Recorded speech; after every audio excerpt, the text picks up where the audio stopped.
Hi అండి. ఈరోజు వీడియోలో అయితే వంకాయ మసాలా కర్రీ అయితే చేయబోతున్నాను. దానికి కావాల్సిన పదార్థాలు అయితే చూసేద్దాం రండి.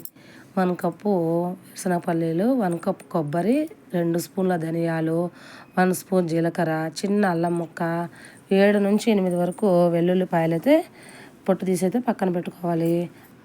చెక్క, మొగ్గ, మిరియాలు ఇవన్నీ అయితే పెట్టుకోవాలి. నెక్స్ట్ అయితే కడాయి పెట్టేసుకొని మనం తీసుకున్న పల్లీలను అయితే మీడియం ఫ్లేమ్లో పెట్టి బాగా డ్రై రోస్ట్ అయితే చేసుకోవాలి. నేను ఇవి వేగేలోపు దానికి కావాల్సిన పదార్థాలు ఏమేమి కావాలో రెడీ అయితే చేసుకుంటున్నాను.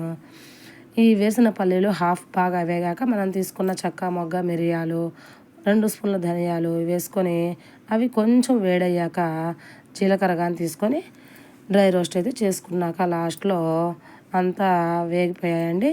నేనైతే ఆ కొబ్బరికాయని దాంట్లోనే యాడ్ చేసి బాండిల్ అయితే తీసి పక్కన పెట్టేశాను.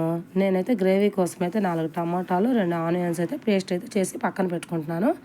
దాంట్లో కావాలంటే జీడిపప్పు కానీ వేసుకోవచ్చండి. జీడిపప్పు ప్రజెంట్ లేవు కాబట్టి నేను వేయలేదు.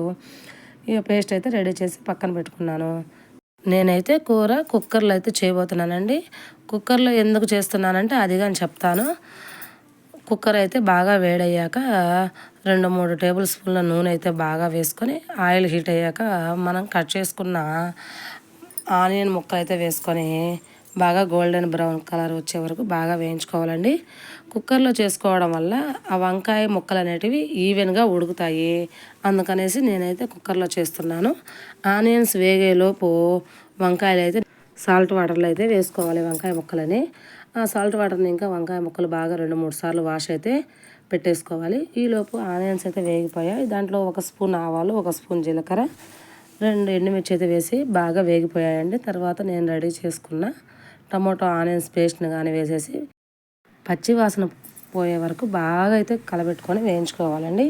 ఈలోపు సాల్ట్ వాటర్లో అయితే వేసుకున్నాం కదా వంకాయ ముక్కల్ని, అవి బాగా 2-3 టైమ్స్ వాష్ చేసుకున్నాక వాష్ చేసుకున్న వంకాయల ముక్కల్ని అయితే వాటర్లో నుంచి దేవుకొని కర్రీలో అయితే వేసేసుకోవాలి. కర్రీలో మొత్తం వంకాయ ముక్కలన్నీ వేసేసుకున్నాక దానికి సరిపడా 1 స్పూన్ రాక్ సాల్ట్ అయితే వేసుకున్నాను. 2 స్పూన్ల కారం అయితే వేస్తున్నాను. 1/2 స్పూను పసుపు వేసుకొని ఈ 3 వంకాయ ముక్కలకి బాగా పట్టే విధంగా బాగా కలుపుకోవాలండి.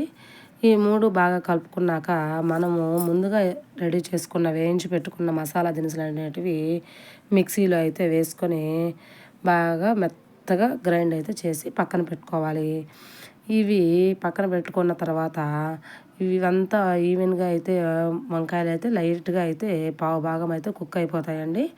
తర్వాత మనం చేసుకున్న 2 టమాటాలను ఆ వంకాయల్లోనే వేసి బాగా కలుపుకోవాలండి. ముందు టమాటా పేస్ట్ వేశారు కదా, మళ్ళీ ఇప్పుడు ఎందుకు టమాటాలు వేస్తారు అనుకోవచ్చు. టమాటా పేస్ట్ అనేది గ్రేవీ కోసం అయితే వేసానండి. టమాటా ముక్కలు కానీ వేసుకోవాలి. ఇవి 2 బాగా మగ్గేలోపు నేనైతే మిక్సీ పట్టేసుకున్నాను పేస్ట్ని అయితే. మసాలా దినుసుల పేస్ట్ని కానీ కర్రీలో అయితే వేసేయాలి. మసాలా అంతా వేసినాక మనకి క్వాంటిటీకి తగ్గట్టుగా కొంచెం వాటర్ కానీ కలుపుకొని పోసేసుకొని కూర చిక్కదనం మనకి ఎంత చిక్కదనంగా కావాలో దాన్ని బట్టి పోసుకొని చేసుకోవాలండి. ఈ వంకాయ మసాలా కర్రీ అనేది అన్నంలోకి కానీ, రోటీలోకి కానీ, పుల్కాలోకి, సంగట్లోకి దేంట్లో తిన్నా అది చాలా బాగుంటుందండి. వంకాయ అంటేనే చాలా బాగా వెరైటీ ఐటమ్స్ అన్నీ చేసుకోవచ్చు. అందులో ఇది కానీ ఒక మసాలా ఐటము.